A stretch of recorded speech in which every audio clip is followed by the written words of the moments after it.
Tonight on the docket, as the Wall Street protesters shift to Washington, D.C., the president spent an hour and 12 minutes trying to convince the press and American voters that his policies on the economy are working. This was his 13th speech in the past month, pushing for his jobs bill, and it had all the feeling of desperation for a president far down in the polls and facing Republicans and Democrats who both show little interest in passing the $450 billion jobs stimulus package. He tried to sway them with a curious argument. Take a listen. It'll boost economic growth. It'll put people back to work.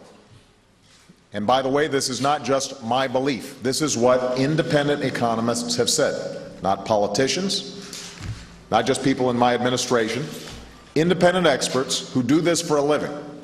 Independent experts. Well, when the president is forced to rest his argument on the shoulders of unnamed independent experts, that's when you know the American people have stopped listening, and he probably knows it as well. Mr. President, scores of independent economists have said what is already obvious, painfully obvious to the American people, that your jobs bill is nothing but a third stimulus that would only repeat the failures of the previous ones. You simply cannot pick and choose which independent experts count and which don't. The American people are not stupid. Meanwhile, the protests on Wall Street have spread to Capitol Hill. The president addressed this as well.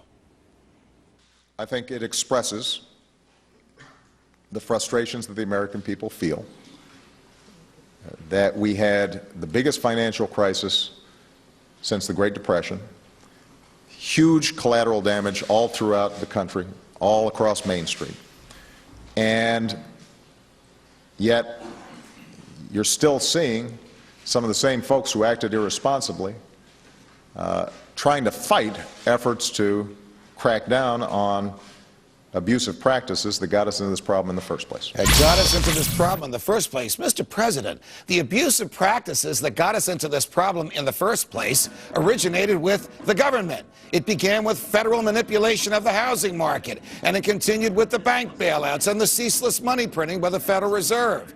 But when will it end? And do the protesters ascending upon Washington even realize this today? Joining me now is Republican Kentucky Senator Rand Paul. Senator Paul, it's a pleasure. Welcome back to Freedom Watch. What do you make of the president's comments today, where he interprets them as saying, well, the government had nothing to do with this. It was the fault of the banks, and these characters in Wall Street understand that. He's almost saying, I support them. I'd be out there with them. Well, I've got news for the president. You know, he says he has independent economists who say that his jobs plan is the way to go. Well, I've got the names of thousands of economists who say that raising taxes in a recession is the wrong thing to do. In fact, the head of CBO, which is a nonpartisan group, said raising taxes in the middle of a recession would be a huge mistake.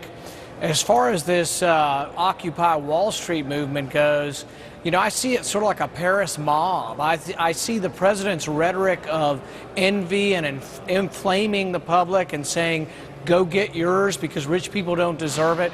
I see it as inflaming this Paris mob that I hope doesn't ultimately result in a lawlessness where they say, well, gosh, those nice iPads through the window should be mine, and why don't I throw a brick through the window to get them because rich people don't deserve to have them when I can't have one. You know, I'm a little bewildered by the mob, Senator Paul, because while some of them are saying we want guaranteed work and we want guaranteed income and we want the federal government to guarantee all of this, some are saying the banks shouldn't have gotten this money.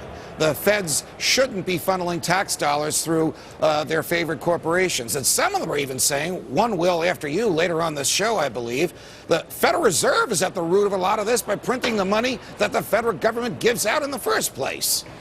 I think, you know, when you have bad economic times, people complain for a lot of different reasons. I think I've just been annoyed by some of them they've interviewed. They said, if a CEO came down and offered you a job, would you take it? Oh, no, I will never work for those evil corporate people.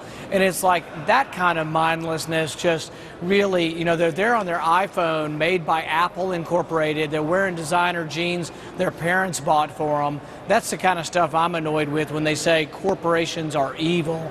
Corporations are businesses, they're individuals, but I do agree with people who say we shouldn't be bailing out bankers and the taxpayer shouldn't be paying big bonuses to banks that fail. That I do agree with. Switching gears a little bit, I think you recently introduced legislation that has to do with reinforcing certain aspects of the infrastructure. What is it? Who supports it with you? And what do you think the White House will do if it ever makes its way there?